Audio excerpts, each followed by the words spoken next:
Hello and welcome to FTC Sessions Q&A with Jason Fried. I'm Susie Yonkel, Program Director of Merlin Mentors. We connect entrepreneurs from Wisconsin with experienced mentors who help them launch and grow their businesses. I've also been involved with the Forward Festival since the early days when Forward Fest was conceived in 2010 as a single event, the Forward Technology Conference. As the festival has grown over the decade, to its current form of dozens of events over 8 days, FTC has remained a common thread that has always been run by entrepreneurs for entrepreneurs. Like many other Forward Fest events, FTC has moved to a virtual format this year. Rather than run a full-day virtual event, we've chosen to bring you great content in the form of FTC Sessions, spaced throughout the week of Forward Fest. This year's Forward Fest features 8 days of programming with 48 events. And in case you're wondering, this is event number 33. Thank you to the many festival sponsors who make it possible to bring you the high quality content and great networking that the Forward Festival is known for. This year's festival sponsors are Boardman & Clark, the Greater Madison Chamber of Commerce, M3 Insurance, MG&E, Nider & Boucher, Swink, Urban Land Interests, WDC, Whipley, and the Wisconsin Union. So thank you so much to all those sponsors. Now, a bit about our guest speaker for today. Jason Fried is the founder and CEO of Basecamp, formerly known as 37 Signals. 2020 marks 21 years in business for Jason. Basecamp is a remote-first company that was remote-first way before most companies would have considered it feasible. Basecamp, the product, was the world's first Ruby on Rails app with the Rails platform invented by Basecamp partner David Heinemeir Hansson. Jason is a best-selling author who has co-written Getting Real, REWORK, Remote, and It Doesn't Have to Be Crazy at Work. He speaks around the world in entrepreneurship, design, management, and software. And Jason is here for his first Forward Festival. So welcome, Jason. Thanks for joining us. Thanks for having me on. Yeah. So in terms of today, I've got some questions that I have to ask you, Jason, and then the participants who are here can feel free to put questions into the Q&A box, and we'll get to some of those throughout the session and also towards the end. So, I'd like to start out by talking about your new email product, which I know you're really excited to talk about, hey.com, which you launched earlier in the summer. So if you could tell us, kind of high level about Hey and about why you decided to launch an email product. Yeah, sure. Well, first of all, so the product's called Hey, H-E-Y, and it's an email service, meaning it's actually like you get an email address, you get an @hey.com address. So it's not just something that would sit on top of Gmail or anything. It's a totally separate thing. It's a standalone thing. And we launched this because email sucks. Everybody uses it and everybody hates it. And the last time people were excited about email was 16 years ago, in 2004, when Gmail came out. 16 years. It's been 16 years. And it's kind of been sitting still since. There's been a few adjustments, a few tweaks here and there, but it's just not very good. And so we decided that because we spend a lot of our days in email, that we want to really bring email back and really revisit a lot of the basic assumptions that we've all kind of grown to just deal with. Email's become this thing you just deal with. You're like, I don't really like it, but I got to deal with it. And there's no reason to have to deal with something like that. You should actually enjoy it and find it to be great. So we revisited dozens of assumptions and came out with something that's radically different. It works with all email addresses. So of course you can email anybody. Someone else doesn't have to use Hey. But if you use Hey, you're back in control. You get to decide who can email you and who can't. You get to decide how you want to get back to people, when you want to get back to people. You get to decide what's important and what isn't important. And you make these decisions, not the email company that you like. For example, if you use Gmail makes a lot of decisions for you. You have no choice. You have no say in the matter. They decide what's a promotion. They decide what's this. They decide what's that. And pretty soon what's end up happening is that companies are now making decisions about what you see and what you don't. And we don't think that that's right. So we wanted to put email back in control. Wanted to put you back in control of email. And allow you to really kind of come up with some, or well, we built in some workflows that are not workarounds. You know, for example, one quick example, and then I'll move on from this, but like, this is something that happens every day. Someone gets an email and they go, I need to get back to this person, but I don't have time right now. So what do we all do? Well, most people either mark that as unread or they star it or something. They have these, everyone has their own workarounds, their own systems to remember to get back to someone later. Maybe you snooze it. None of these things are exactly what you want. What you want is a button that says reply later, that puts it into a little stack that you can get back to later. And so basic things like, how do people actually use email? We wanted to rebuild that from scratch so it makes sense for people, so they don't have to come up with their own systems that don't work. So anyway, that's what we launched. We launched it a few months ago, and the reception's been pretty great. About 200,000 people have signed up so far, and we're very pumped about it. We had someone ask already a question about how did you get the domain for hey.com? Yeah. Which, good question. It took a couple of years, actually. If you go on Google and search for how we acquired hey.com, you will see the whole story. But basically, ever since I've been emailing, I don't know, 30 years, I've pretty much started every email with hey name, you know, whoever I'm writing. And so I wanted to call this thing hey. Someone else, of course, had the domain, but the same guy has owned it since 1996, and he was using it. And over the course of a couple of years, we negotiated a deal where we could acquire it. And that's what we did. It was not cheap. I can't share the dollar. I know everyone wants to know exactly how much it costs. I'm not allowed to say. He did well. We're happy with it. And now, you know, everyone gets to have it at hey.com email address. It is, and it's fun. Like hey.com is just a fun email address. It's a fun name. It's a fun address. And it's short, which is great. And it's a great product. So we're really, really thrilled with it. Yeah. So how, you know, in terms of, you know, you've been focused on Basecamp for a long time, you know, other products as well. But how did you make that choice to, you know, I guess, go into a market that has 3 players that control, you know, 85% of the email market? I guess when you started Basecamp, you were really doing the first of its kind, you know, SaaS project management tool, and now you're taking on these big competitors. Yeah, I mean, it's sort of a ridiculous thing to do, really. Email, like if you Google, Apple, Microsoft, and Yahoo, I think control close to 80% of the email market, and they're all free. Hey is not free. Hey is $100 a year, $99 a year. You know, why would you do that? Why would you dare do that? Like, well, because first of all, there's no such thing as free email. You might get your email for free, but you're giving up your personal data. They're selling ads against you. They're looking into your emails to figure out how they want to target more stuff at you. Free email is not free. It's quite expensive. We think privacy is very important. And when you buy Hey for $100 a year, which is about $8.25 a month, it's private. We don't look at your emails. We don't serve ads. We don't data mine. We don't sell your information. We're not trying to sell you anything else. All we're trying to do is sell you Hey, the product.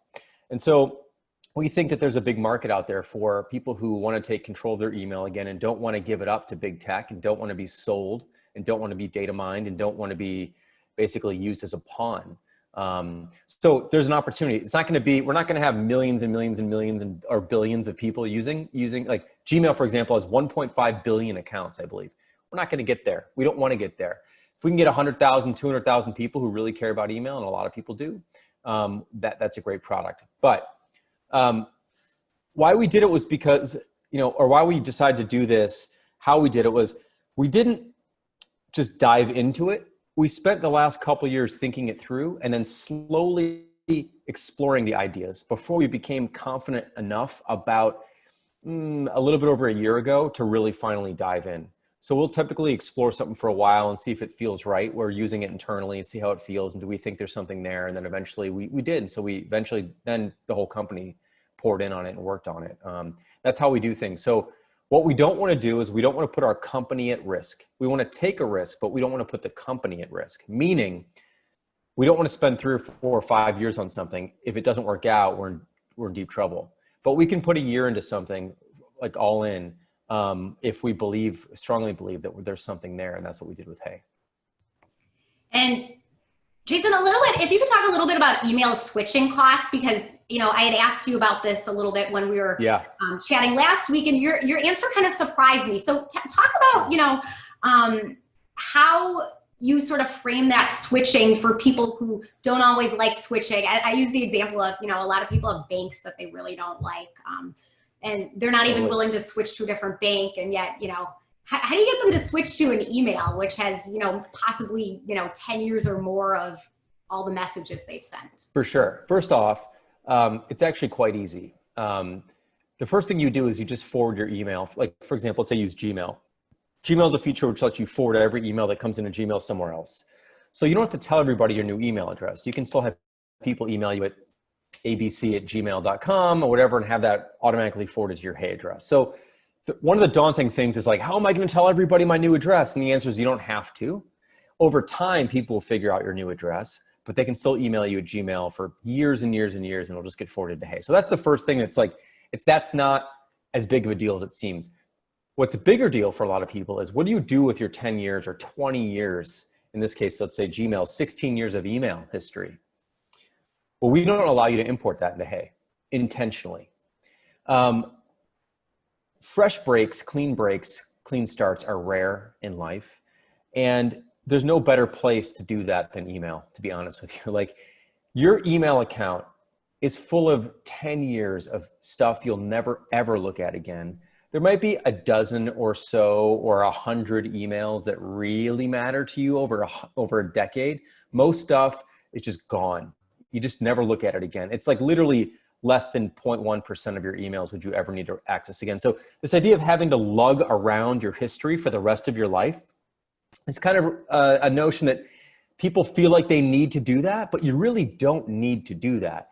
First off, if you leave it in Gmail, it's always there. Gmail is free. You can always go back to something. It's like, I knew I sent an email 4 years ago. Well, just go back to Gmail and search for it. No big deal. It's there.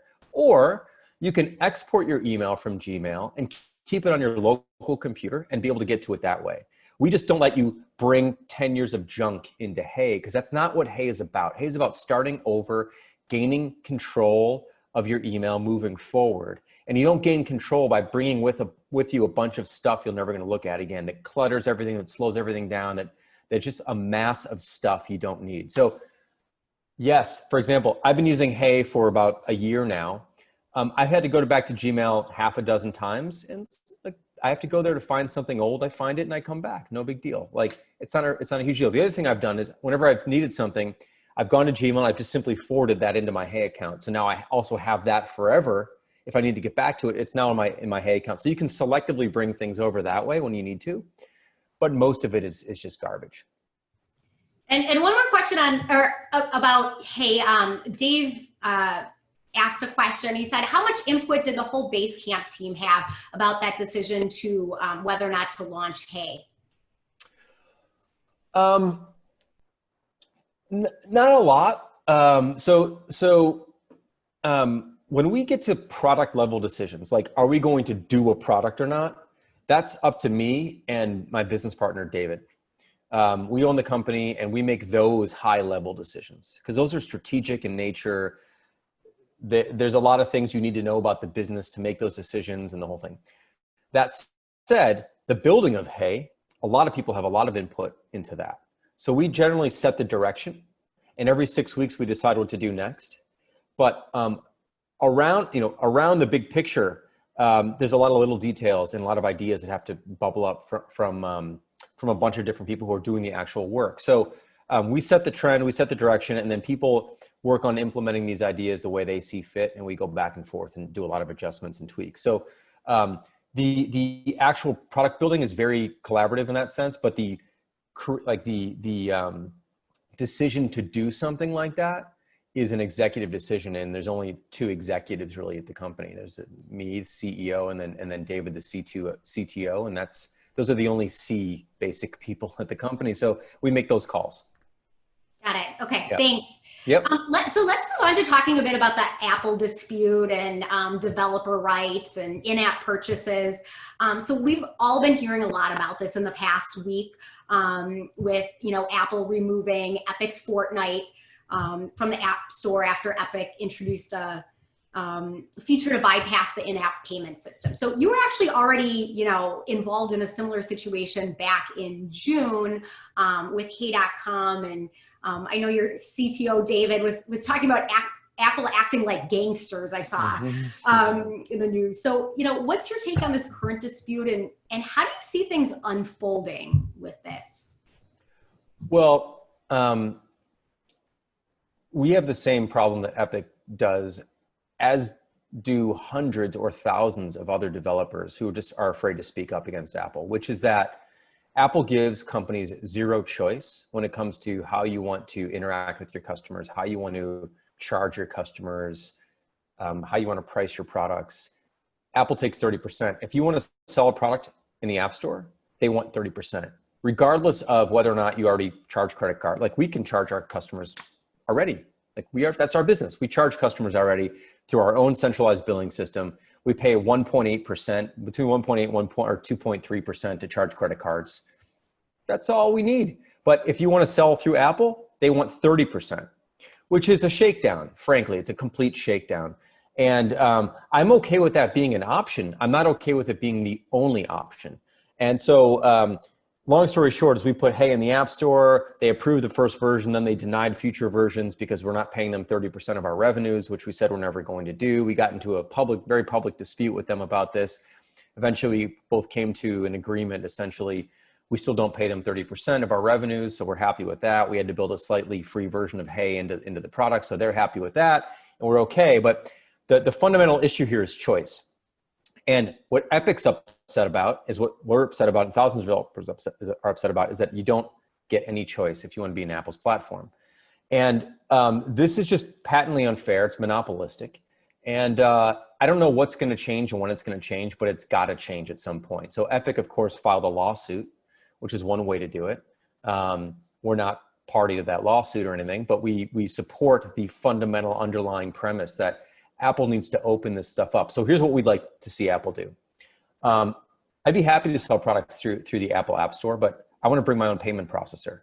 I'm not going to charge or get taken for 30%. So I'm cool with Apple being an option, even if it was 15%. That's still too much for me. I don't want to do that. It's not fair to me as an independent business. The only way to reach a billion customers of theirs is to pay exorbitant fees. It's just not fair. So we'd like to see choice open up. The other thing that bugs me about this is that a lot of people don't know this, is that if you have a product in the App Store and then you charge for that product using in-app Apple payment system, that customer is no longer yours. You are handing your customers over to Apple. They are now Apple customers. On your credit card form, on your customer's credit card form, on their receipt, it says Apple. It doesn't say you. You can't help your customers with billing information or billing disputes. You can't help them with refunds. You can't give them half off. You can't do all sorts of things. These are now Apple customers. So I don't want to spend 20 years of my life in my business building up a reputation, building up a customer base, doing the things that we need to do to build a business, only to then have to hand over my customers to Apple and pay Apple 30% of my revenues for the privilege of giving them my customers. It's just totally unfair.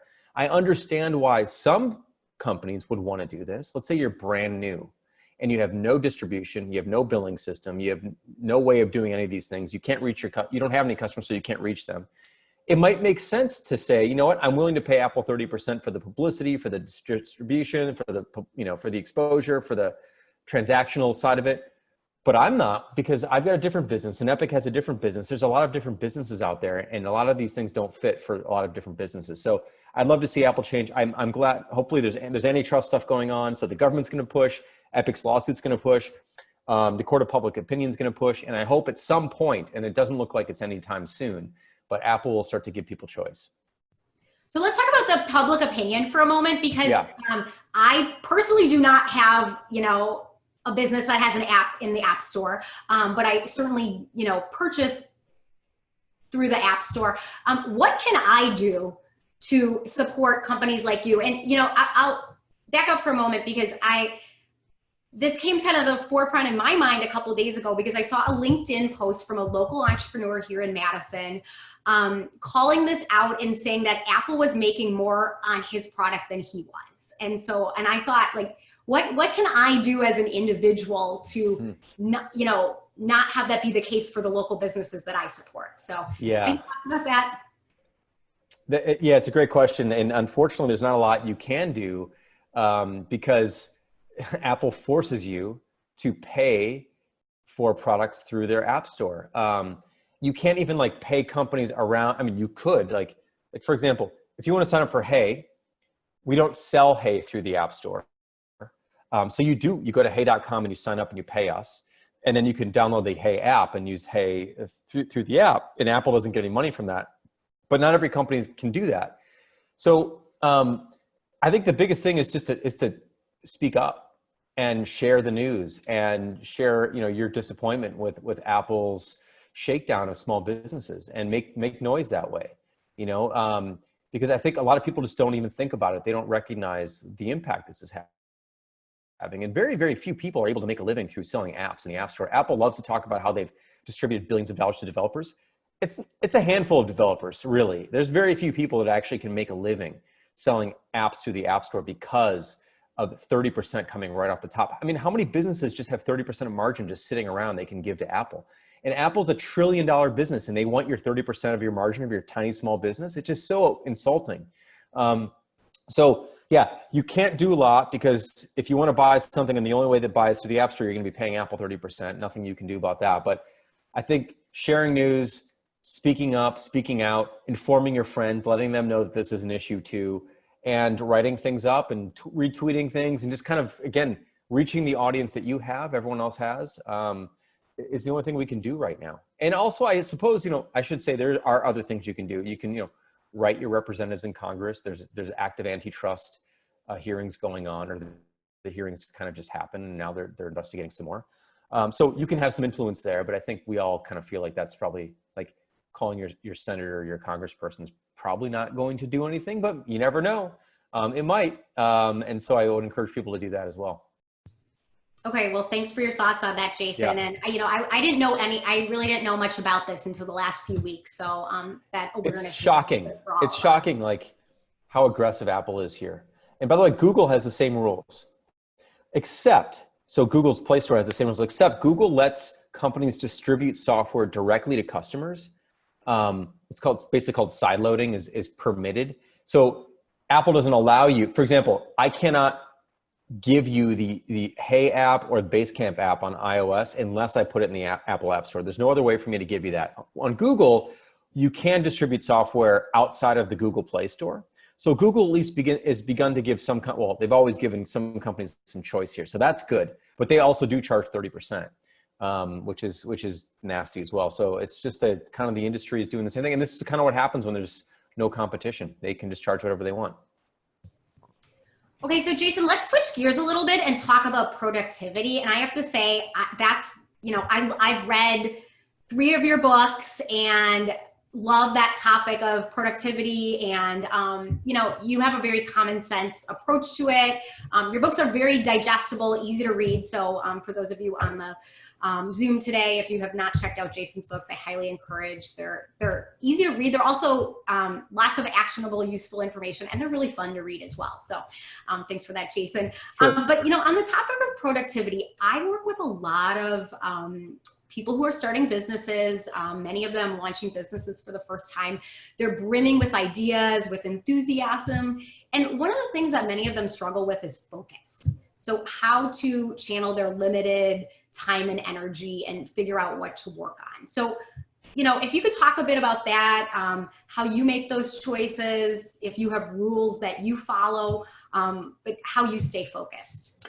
Yeah, the thing to practice here is getting really good at saying no to your own ideas, to everyone else's ideas. Like, you got to say no more than you say yes. Otherwise, you're just going to have a list of things you'll never get to. I know that's kind of a really flippant, broad response, but like it really has to begin there.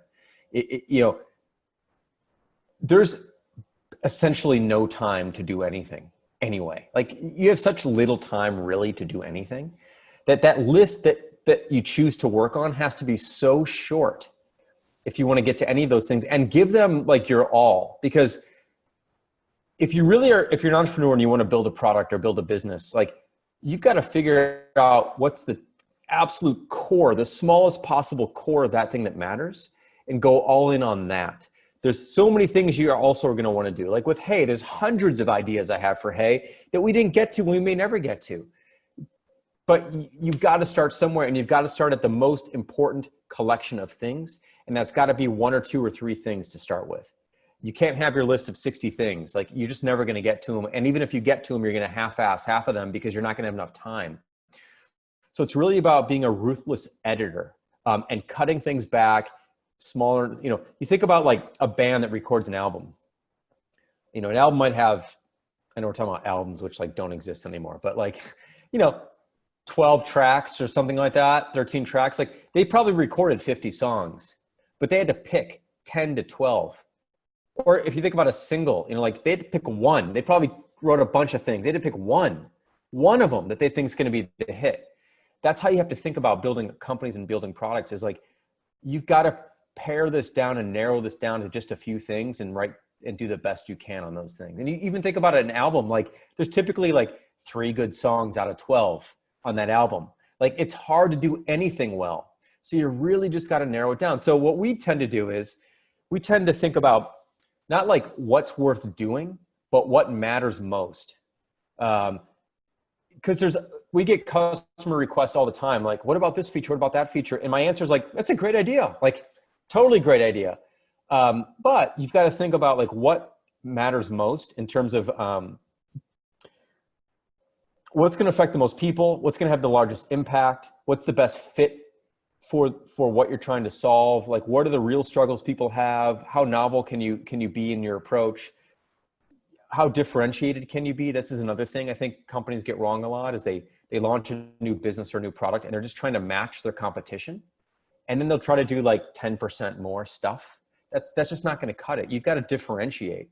So if you're going to put your time into something, don't put your time into something that already exists. Put your time into something that's different, that's differentiated and novel and interesting, and roll the dice on that. That's kind of, again, like, it's hard to be more specific than that because we're not talking about something concrete, but no, cut, edit, focus on a couple things and do those really well. Well, Jason, I'm glad the Forward Festival made the yes category. So yeah, I like you guys. So kind of on a related note though, in terms of how do you know you have that good idea that you should double down on? Do you have a sort of, a methodical process that you're using to test ideas, have a beta testers? Like, what process do you go through to say, yes, this is really the thing that we want to spend our time on and focus our business on? Yeah, we do not beta test or have methodical approaches here. We have a very practical approach, which is we build things for ourselves. We built Hey for ourselves first. We built Basecamp for ourselves first. We know the struggles that we've had with email for decades. We know we can judge quality and fit and fitness basically based on the things that we have to deal with every day. So we know if we're solving these problems, we know if we're solving them well. And we don't have to show anybody stuff to get that level of confidence because we're solving our own problems. It's a lot harder when you build something you don't know anything about. Like, for example, if I was tasked to build healthcare software, like, I'm a healthcare consumer in that, like, I'm a citizen who gets sick and needs to talk to my doctor and stuff, right? But like, I don't really know that problem well enough to know if I'm solving it well enough. I don't struggle with it enough on a frequent basis to know, like, to really feel like I got to fix this thing that I deal with every day. If I was a doctor, I might have a much better sense of the things. So like, you got to, I think the best bet you're going to have is to find something that you know really well, that really bugs you day in and day out. And then you can get to the root of it and start to work on it. So that's number one, or maybe number 1 through 3, I'd say. After you release something to the public, then you hear from people, and then you take an external feedback, and then you go, okay, that's a good idea. I hadn't thought about that, or that's not a scenario that I've considered before. That makes sense. And then you start to kind of expand the product a little bit based on other people's needs. But fundamentally, initially, the first version needs to be, I believe, for you. And that's how you get to figuring out if you're getting somewhere, if you're going somewhere, if you're headed in the right direction, because you don't have to keep asking people if you're headed in the right direction. You know if you're headed in the right direction. The problem also with asking people is, for some reason, people think you're going to get more confidence as you ask more people. It's just the opposite. Every additional opinion you get, you're more and more indecisive. Like, it's harder and harder to be more confident the more opinions you hear, because everyone's got a different take, and you ask 15 people and you ask the 16th person's not going to help you. They're going to hurt you, because now they're going to plant another idea in your head and you go, oh my God, I hadn't thought about that. Now what do we do? What about this? And this conflicts with that. And you just kind of go around and around and around. So this is, of course, our point of view. Not everyone does it this way, but when you just have to satisfy yourself initially, and then you realize that this is a general enough thing that other people are going to have similar points of view that I will, and I can just find the people like me to start, that's a great place to start. And that's what I would recommend people do. Okay. And, staying on this topic of focus, how do you keep your carve out time so that you and your staff have really focused working time? So one of the most impactful books for me in the last year was Cal Newport's Deep Work, about the importance of having these big chunks of time to really have focused working time. And how do you protect that at your company and prioritize that? Yeah, it's a great book. First of all, I recommend people do check that book out. That's our default. So our default is everyone has a full 8-hour day to themselves every single day. We don't have scheduled meetings. We don't share calendars. Since we don't share calendars, that means I can't see anyone else's time and they can't see mine. So I can't put something on someone's calendar and they can't put something on mine. When you share calendars and you make it easy to throw stuff on other people's calendars, you take up people's time all day long, because it doesn't cost you anything to just ask someone to be in a meeting, and if most people are honest and they look at their calendars and they go, how many things did I put there and how many things did other people put there? They're going to go, most things that are there were put there by other people or are other people's requirements of my time. So by default at Basecamp, everyone has a full 8-hour day to themselves. And if you want an hour of my time or I want an hour of someone else's time, we ask each other. We don't click a box, fill in an hour, title it, send an invite.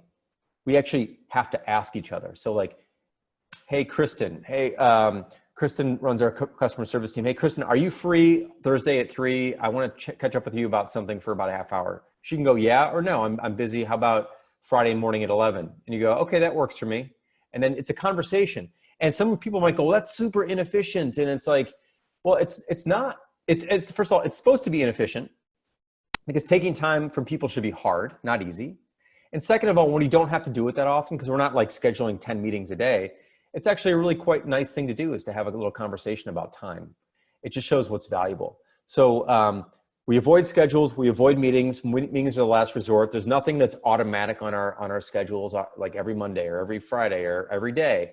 None of those things. So we're wide open, and that's the default. And my job is to protect that culturally, to make sure that that's where we stay, that we don't become a culture that's fixated on meetings or makes it too easy to take other people's time, or where people expect an immediate response from one another. So another cultural thing that we have at Basecamp is this idea of don't expect an immediate response. So there should be no expectations of immediate response. So if I happen to send someone a message, just because I sent it in a second doesn't mean they need to get back to me in a second. They're going to get back to me when they're free. That's the mindset you have to go into this. You can't make everything ASAP, and you can't demand people's time. People are busy doing their own things. So if I write someone something and they don't get back to me for 3 hours or 4 hours or even tomorrow, that's fine. Unless it's truly, truly urgent. In that case, like, that's a different story, but that should be pretty rare to begin with.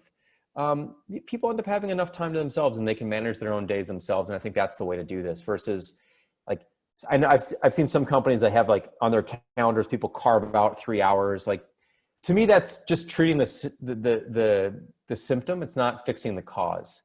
So I think it's really important to sort of cure the disease versus just dealing with the symptoms.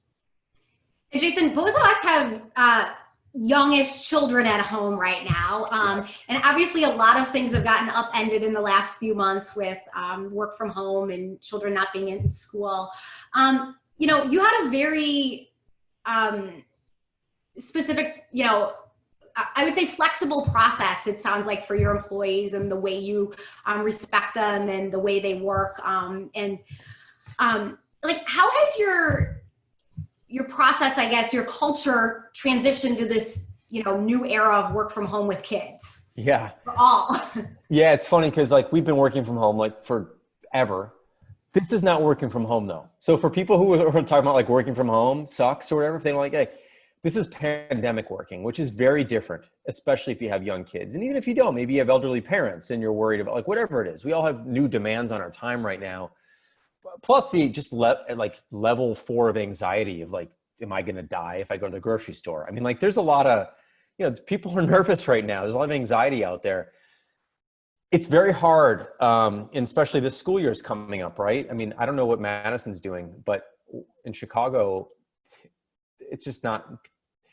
Some schools are trying to open. It's just not going to happen. Like there's going to be remote schooling basically, and that means kids are going to be home again, and it's just going to be. It's super tough. So here's the thing: as a leader of a company, as an owner, as an executive, as a whatever. You've got to just recognize the reality here, which is that a lot of people can't put in full-time days right now. They just simply can't. Like you can demand whatever you want from them, but they can't. They've got to spend some time with their kids. Their kids are going crazy, whatever it is. Like it's hard. It's really, really hard. So understanding is the first thing. And also dialing back your ambition a bit, perhaps. Like maybe we had all these great plans this summer and fall to release this new thing. Well, maybe it's just not going to happen till winter now, or maybe it's going to happen, but a slightly, abridged version of that. For example, I'll be realistic here. Hey for Work, which is something we're working on right now, which is the work version of Hey. We want to get this out at the end of September, basically. Like that was the original plan. Not going to happen. It's going to take us another 2 months or so after that. Probably into November, really to get this thing out. And like, it's not because we've added more stuff to it. It's just because we don't have as much time as we thought, given the reality of school specifically. And we have more than half of our company has young kids at home. It's just impossible. So I don't have any solutions here. Like, I don't know what to do other than to be realistic about people's time and let them know as an owner or team lead or whatever, that you understand the situation they're in. So what I told our company was, hey, look, you figure out what works for you and that will work for us. So everyone's going to be different. Some people have a nanny or have help at home who they're comfortable having at home, and that helps them. Other people aren't comfortable having anyone in the house. Other people don't have the option to even have that. Other people have 4 kids and other people have 1 kid and other people have no kids. Like I can't dictate what to do. I can only say, I understand whatever you're an adult, you're going to figure it out. You're going to do the best you can. And whatever you figure out that works for your family is fine with us. And that's, I think, the best you can do. So I think that's what we have to all aim for here, is understanding. And I think that empathy and flexibility and understanding is really fantastic, that you're leading by example with that. We try. And like we fall down sometimes here too. I mean, like there's certain things that we probably are a little bit ambitious over this next cycle of work, and we probably shouldn't be taking on quite as much stuff. So we get ahead of ourselves, and we get there sometimes, but we bump back to remembering that this is a really hard time, and it's unfair to expect the same from people today than we would have 12 months ago, where everything was totally different. Right. And we have a question from Aisha. She asked about culture. She says, what's your approach to onboarding a new team member into your culture, where the default is that meetings are a last resort, and reinforcing the importance of having complete ownership over your time? Yeah, great question. This begins with the hiring process, which is, first of all, we only hire a few people a year. So this may not apply to companies that hire, hundreds of people a year. So we're very careful about who we hire, and we really get to know them ahead of time, and they really get to know us ahead of time. And so by the time they join, we almost feel like they've been here for a little bit. What we tend to do is we team them up typically with a buddy, basically in the company. And we don't always do it this way, but I prefer to team them up kind of with 2 buddies, which is like a veteran, someone who's been here for 10 years, 15 years, and then someone who just joined. Because someone who just joined actually knows the company a lot better than the veteran. The veteran is so used to the company that they kind of forget what it's really like to start. They don't know. Someone who just started. So it's good to have both perspectives. We start people off, we try to get people working on real things as soon as we can. We've kind of tried different things over the years, and we found that like getting them involved in something real that's going on as soon as possible is the best way for them to actually understand how things work here. So we never would, of course, put someone brand new on something by themselves. They're always teamed up with a few other people, either, again, like old or new people in the company. And you know, there's an expectation that like they're not going to hit the ground running. No one does that. But they should be involved in something real very quickly. When you sort of wait to get them involved into something real and they're kind of doing fake work or something like that, it's just a bit unfair to everybody and they're not really learning what it's like. So we do that. Now, pre-pandemic, even though we're a remote company, we would typically fly someone into Chicago for 2 weeks if we could, or a week or two. So a few of us could spend some FaceTime together. We don't do that now. So now we will spend more time like on a Zoom call with new people so they can get to know everyone else a little bit more, you know, more virtually, of course, right now. But we do want a little bit more FaceTime in the early days. And then as people kind of get acclimated, then they're definitely controlling more of their own time. But that might be a number of weeks after we join. Or after they join. So switching gears, really broad question for you. Innovations that you're going to see come out of COVID. Like, you know, you're thinking macro about a lot of things I'm expecting. So, you know, what do you think we're going to see after this era of interesting, important innovations? Well, I hope the first one is optionality, flexibility. We're obviously seeing that now, but people are forced into it, which is people get to work from home, people get to work in different locations. I hope that sticks. I hope that at some level, let's call it 2 years from now, who knows, right? When like a vaccine is out, even if there's one out next year, a lot of people aren't going to, like, let's look a couple years down the road when this is hopefully behind us, where everyone's confident again and offices reopen everywhere and people are really comfortable getting back to work. I hope that companies will still allow people to work from home, at least for a few days a week, maybe permanently. But I think that's going to be the real innovation. The innovation is the busting of the myth that the office is a special place. It's the recognition that it's just a place, just like home is a place, just like Zoom is a place. There's different places. There's nothing that magical about an office. So I think we're going to see also a change in the real estate market. Commercial real estate is going to change. I think office people are going to downsize, or companies are going to downsize their office space. So what does that look like? Does co-working pick up again? Does it not pick up again? It's kind of interesting because with co-working, you know, if there's less office space, you imagine co-working would pick up. But I think people are going to be a little bit more nervous around co-working around people they don't know for a while, compared to working around people they do know, perhaps, or they might trust the way someone lives or the way someone takes care of themselves. So that'll be kind of interesting to see. I think obviously video is here to stay, but it was here before too. Like Zoom was here before and Skype was here before. But I do think we're going to see some interesting advancements in video. There's something called, have you guys seen this? MMHMM, I think. It's a new tool for, I think I'm spelling that right, for doing video presentations. Because basically what video presentations are, they've been the same way for 20 years. Like what we're doing right now, we're talking to a box.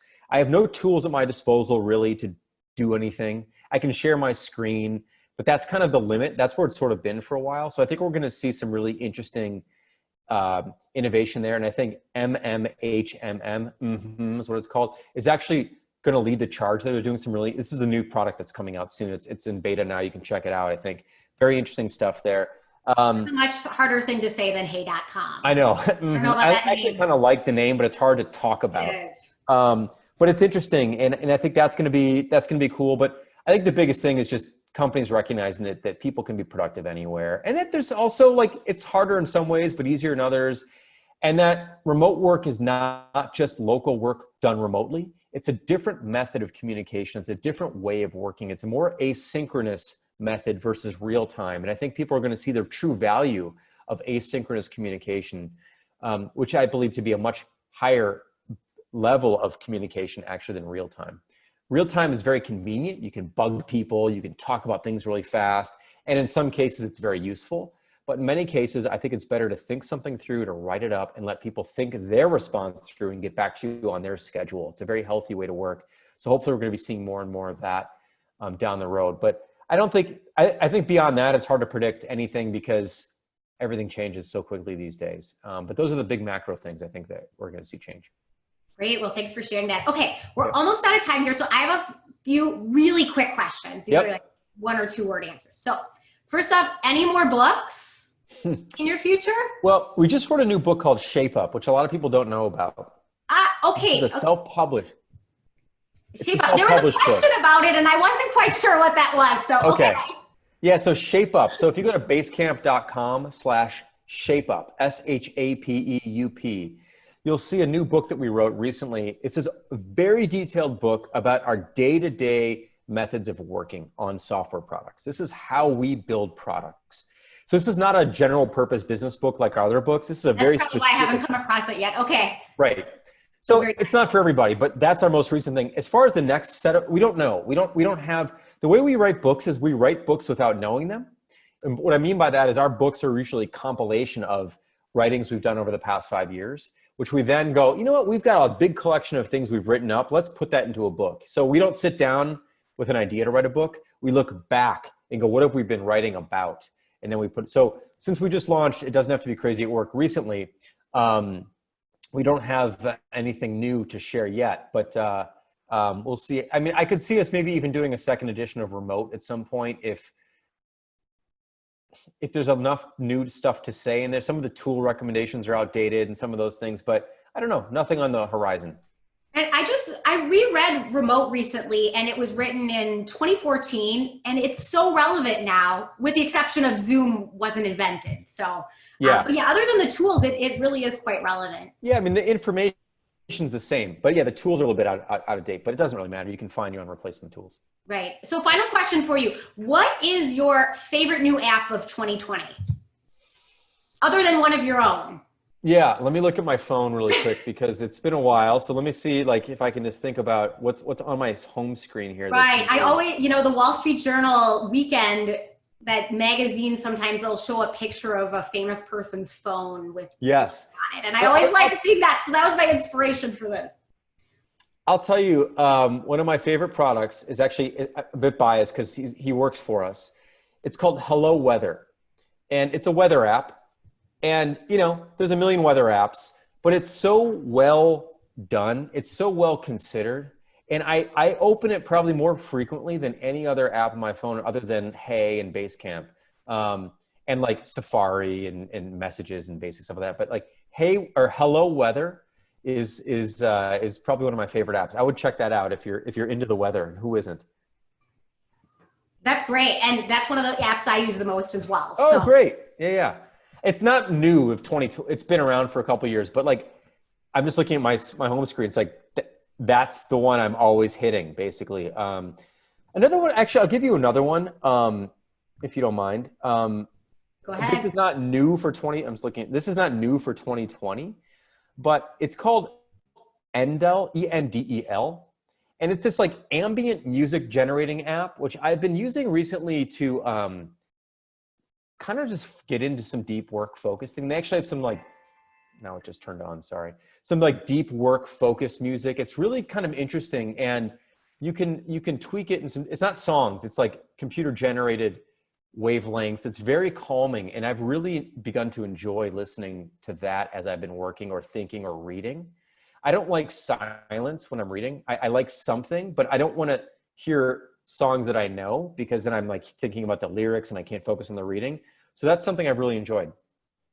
Right. Thanks. I'll check that out. I sometimes listen to brain.fm when I'm working because again, that ambient. It's similar. It's similar. Yeah.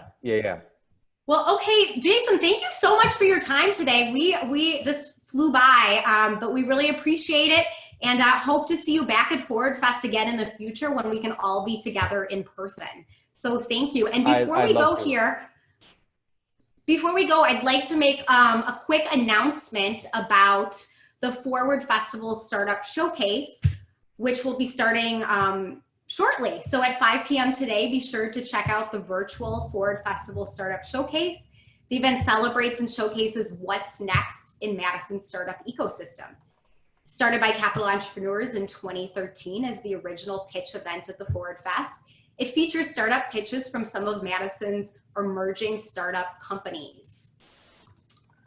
A select group of 5 rising startups will give 5-minute demo day style pitches showcasing their company. And you'll also hear a lightning round of 1-minute update pitches from some of the showcase alumni. So startups presenting tonight will be Acme Nerd Games, IDEO Systems, Jane Bio, My Home Stars, and Virtual United. So there should be, okay, I think I see, Libby, if you could put up the, okay, Startup Showcase link is in the chat window, so check that out. And it's also available as a link in the Forward Fest app. So hopefully many of you can join us for that at 5 o'clock. And again, thank you so much for your time, Jason, and hope to see you at Forward Fest in the future. I'd love to be there. I love Madison. Wisconsin's a great state. I actually have a little place in Wisconsin, so I love it up there. I'm kind of a citizen in a sense there of Wisconsin, you could say. So anyway, big fan. Thanks for having me, and hopefully next time we can do it in person. Okay, great. Thank you. Right. Thanks everyone for joining us. Happy Bye-bye. Forward Fest and enjoy the rest of the festival.